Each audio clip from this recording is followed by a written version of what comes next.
अस्सलाम वालेकुम दोस्तों, सब लोग कैसे हैं? ठीक ठाक हैं। हर रोज़ हज़ारों लोग कमर के दर्द को जस्ट एक आम सा दर्द, मसल पेन समझ के इग्नोर कर देते हैं।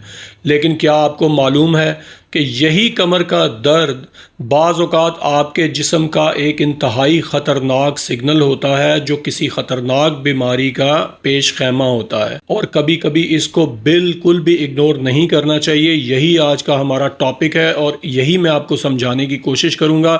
इस वीडियो को एंड तक ज़रूर देखिएगा। कमर का दर्द कब नॉर्मल है और कब ख़तरनाक, ये एक इम्पॉर्टेंट क्वेश्चन है। सबसे पहले एक आम कमर के दर्द की बात कर लेते हैं, जिसको डॉक्टर हम सिंपल मैकेनिकल पेन कहते हैं। ये गलत पोस्चर की वजह से हो सकता है कि अगर आपका पोस्चर ठीक नहीं है, आप लीन ऑन करते हैं, सारा दिन बैठते हैं, तो आपका पोस्चर स्ट्रेट कमर नहीं होती, तो ज़्यादा देर बैठने से आपको बाज़ औक़ात मसल स्ट्रेन्स हो जाते हैं। ये जो पेन होती है ये मसल पेन होती है, लेकिन ये रेस्ट करने से कुछ ही दिनों के बाद खुद ब खुद ठीक हो जाती है। अब इम्पॉर्टेंट क्वेश्चन ये है कि वार्निंग सिग्नल पेन, जिसको मैं कह रहा हूँ कि जिस्म सबसे पहले एक अलार्म देता है कमर के दर्द की सूरत में, ये कब कब होता है। सबसे पहली चीज़ ये है कि ये सिग्नल, अगर तो ये अलामात आप महसूस करें कि रात को आपका ये दर्द कमर का बढ़ जाए, पैरों में आपको झुनझुनाहट या पैर सुन होना शुरू हो जाएं, अगर आपका वज़न बगैर किसी वजह के कम हो रहा है और बुखार के साथ ये दर्द हो, और ख़ास तौर पर पेशाब और पखाने पे आप महसूस करें कि आपका कंट्रोल कमज़ोर हो रहा है, तो कभी भी इस दर्द को ये इग्नोर नहीं करना चाहिए, क्योंकि उसमें रीज़न हो सकती है ये स्लिप डिस्क, जिसको हम कहते हैं कि आपकी कमर के मोहरे होते हैं। अगर कोई मोहरा अपनी जगह से डिस्प्लेस हो जाए और वो साथ गुजरने वाली नर्व को कंप्रेस कर दे, तो ये उसकी दर्द हो सकती है, जिसको नर्व कंप्रेशन कहते हैं। किसी इन्फेक्शन की वजह से ये दर्द हो सकता है, और हत्ता के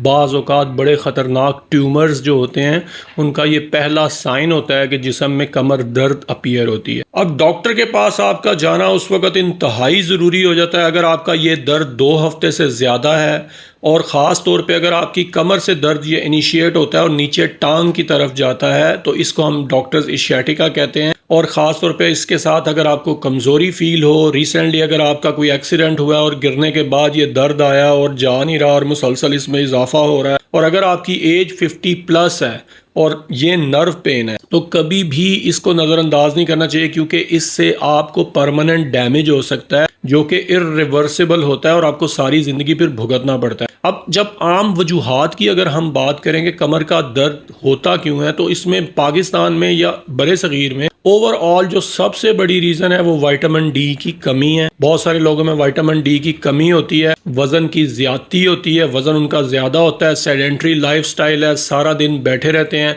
और ख़ास तौर पर जो मोबाइल और लैपटॉप पे लोग काम करते हैं, उनका बैठने का पोस्चर इस तरह होता है कि आपकी कमर सीधी नहीं रहती, जिसकी वजह से उनको ये दर्द शुरू होता है। अब बचने के गोल्डन रूल्स क्या हैं? सबसे पहले तो वही कि आप रोज़ाना वॉक करें 20 से 30 मिनट हफ्ते में, कम से कम 5 दिन अपना वज़न कंट्रोल करें, और बैठने के लिए अपना पोस्चर करेक्ट रखें।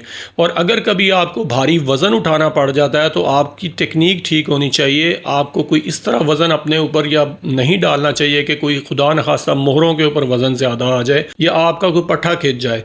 और ख़ास एक और चीज़ होती है कि पट्ठों की मजबूती की ख़ास एक्सरसाइजेज होती हैं। जो लोग एक्सरसाइज करते हैं उनको पट्ठों की मजबूती की एक्सरसाइज करनी चाहिए। हमेशा याद रखें कि कमर का दर्द जिस्म का फर्स्ट अलार्म सिग्नल है, और जो ऊपर मैंने चीज़ें बताई हैं इनमें हरगिज़ इग्नोर ना करें। और अगर आपकी फैमिली में किसी को कमर का दर्द है या आपके दोस्तों में, तो ये वीडियो ज़रूर उनके साथ शेयर करें। जज़ाकल्लाह।